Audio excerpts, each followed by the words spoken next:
Okey, alhamdulillah rezeki di waktu hujan ah, rezeki di waktu hujan. Ikan apa Amca? Kelulang. Ha, kelulang. Lama kau menengok sahabat kita ni weh. Dema berdua nganyut jaring di waktu hujan dengan main bubu. Alhamdulillah. Ikan apa weh? Kau berdua? Ha? Ikan apa yang kau dapat? Dengar kata ikan rere semua. Lama. Weh.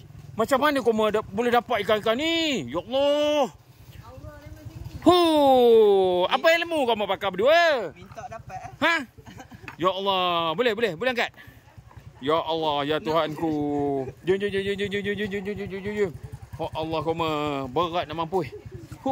Kaya. Lama beribu duit ni kau Allah. Okey, timbang satu-satu. Okey, Amca. Ni Kak, kamu duduk di sini. Okey, angkat kelulang satu-satu tu. Lama. Macam mana kau ni? Ni kena jaring dengan kena bubu ke? Kena bubu je semua? Bubu dengan jaring. Alhamdulillah, kelulang Sungai Perak, bos.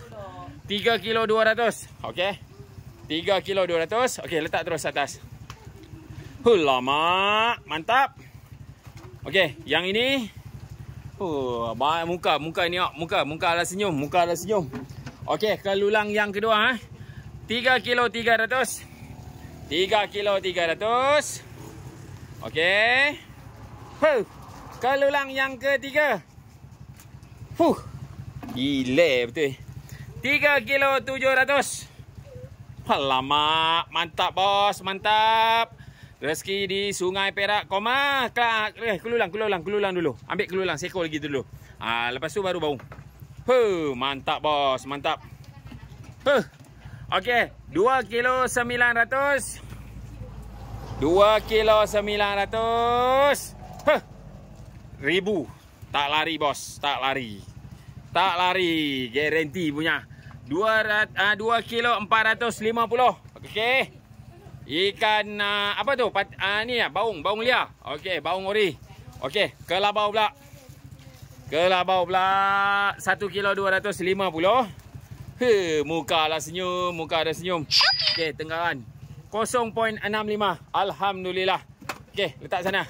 Saya duduk sana. Muka ada senyum.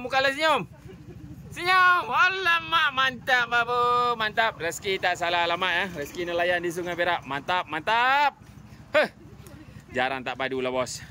Ikan kelulang Sungai Perak bos Ikan-ikan yang jarang ditemui. Alhamdulillah, rezeki air tengah naik. Kebetulan air tengah naik ni keruh semua. Ikan ni memang banyak waktu ni. Okey, mantap, rezeki tak salah alamat.